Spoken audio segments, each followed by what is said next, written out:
ब्रह्मा जी बोले, हे पुत्रवर, हे महाप्राज्ञ, अब संध्या द्वारा किए गए महान तप का वर्णन सुनो।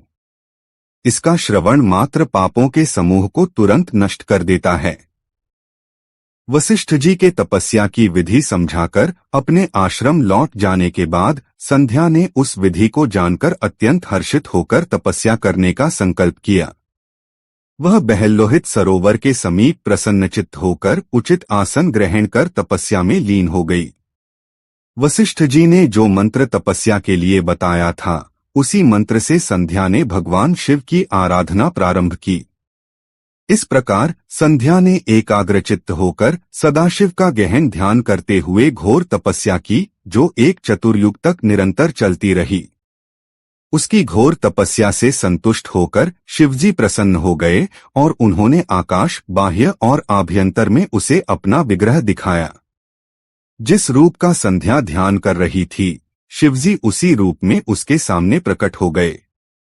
शांत स्वरूप भगवान शिव को अपने सामने देखकर संध्या अत्यंत प्रसन्न हुई।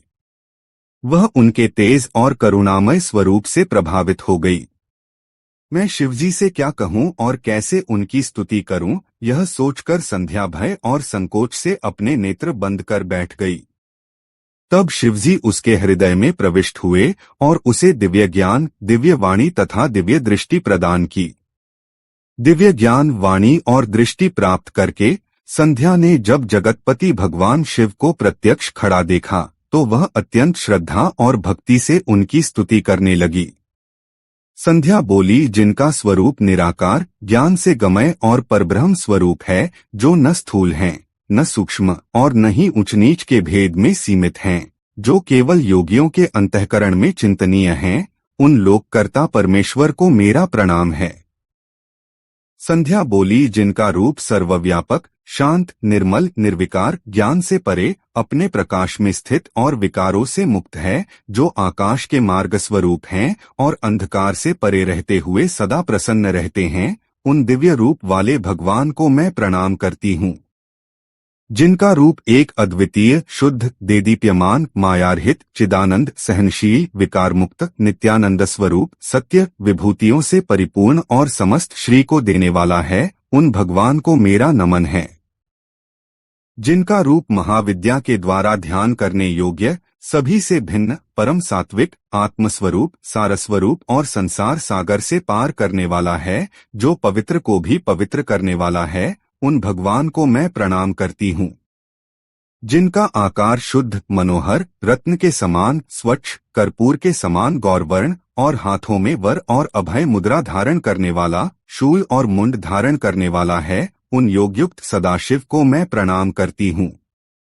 जिनके स्वरूप में आकाश, पृथ्वी, दिशाएं, जल, ज्योति और काल समाहित हैं, ऐसे भगवान को मैं प्रणाम करती हूँ।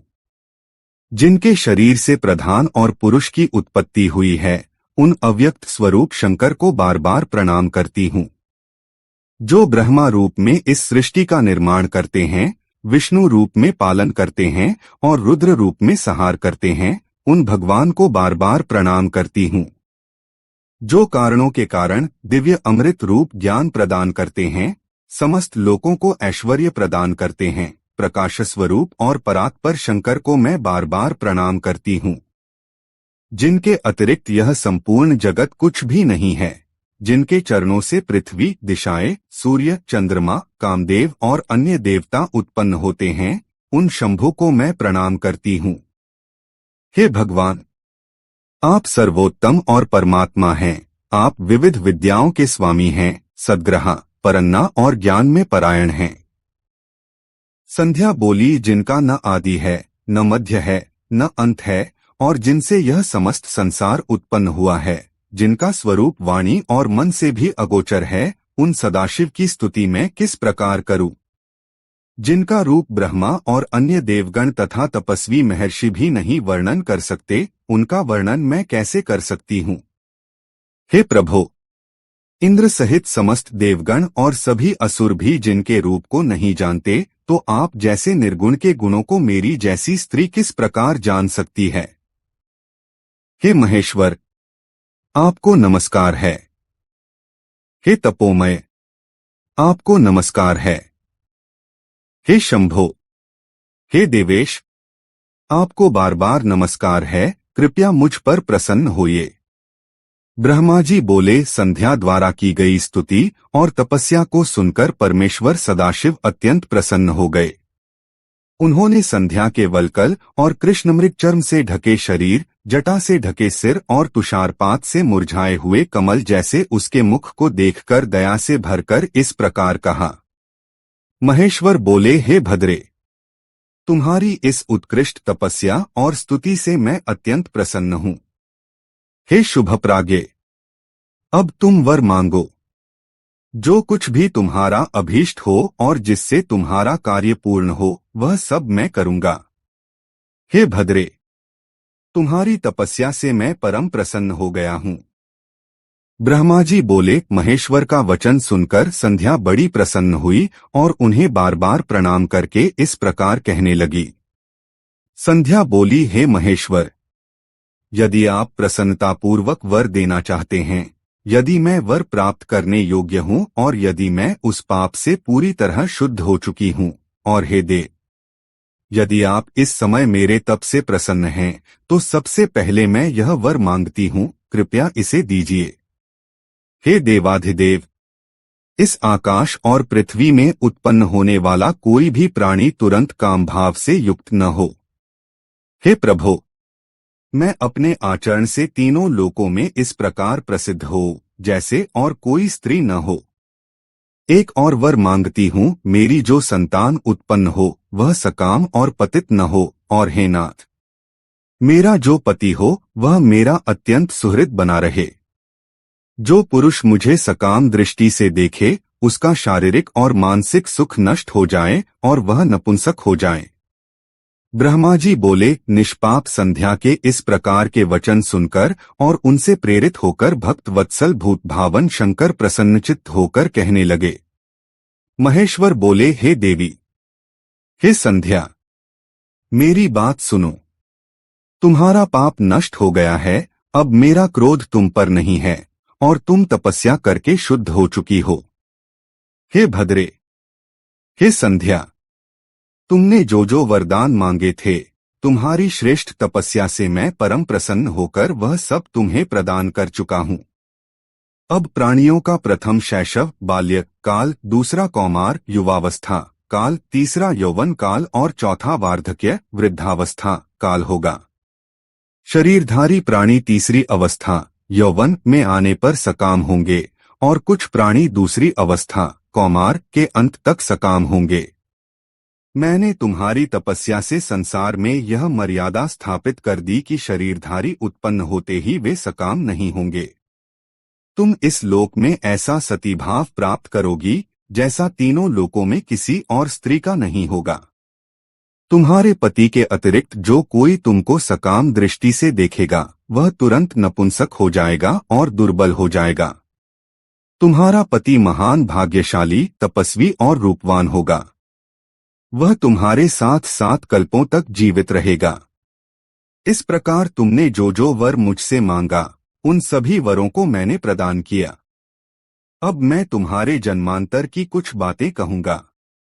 तुम पहले ही अग्नि में अपने शरीर को त्यागने की प्रतिज्ञा कर चुकी हो, इसलिए मैं तुम्हें उसका उपाय बताता हूँ, उसे निश्चित रूप से करो।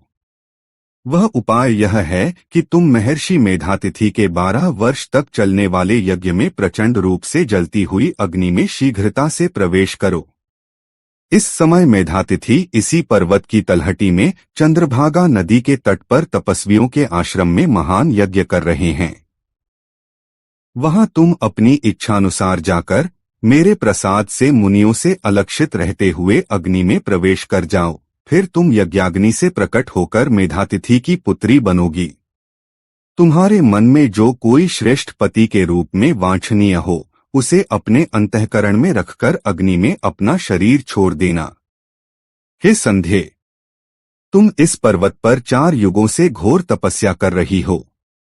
कृतयुग के बीत जाने के बाद और त्रेतायुग के पहले भाग के आने पर दक्ष की जो शील संपन्न कन्याएं उत्पन्न हुई, वे यथायोग्य विवाहित हुईं और उनमें से 27 कन्याएं चंद्रमा को विवाह द्वारा प्रदान की गईं, किंतु चंद्रमा उन सभी को छोड़कर रोहिणी में प्रीति करने लगा। इस कारण जब दक्ष ने क्रोध से चंद्रमा को शाप दे दिया, तब सभी देवता तुम्हारे पास आए थे।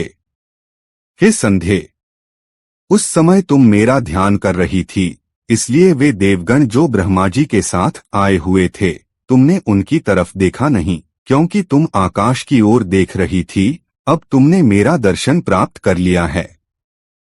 तब ब्रह्मा जी ने चंद्रमा के शाप को दूर करने के लिए इस चंद्रभागा नदी का निर्माण किया था। उसी समय यहाँ मेधातिथि उपस्थित हुए थे। तपस्या में उनके समान न कोई है, न कोई होने वाला है और न कोई हुआ है। उन्हीं ने इस चंद्रभागा नदी के तट पर विधिपूर्वक ज्योतिष्टोम यज्ञ का आरंभ किया है। वहां अग्नि प्रज्वलित हो रही है, उसी में अपने शरीर को छोड़ दो। इस समय तुम अत्यंत पवित्र हो, तुम्हारी प्रतिज्ञा पूरी हो चुकी है।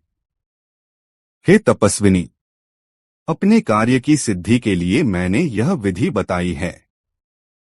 इसलिए हे महाभागे, तुम यहाँ मुनि के यज्ञ में जाओ और इसे करो। इस प्रकार देवेश ने उसका हित किया और वहीं अंतर्धान हो गए।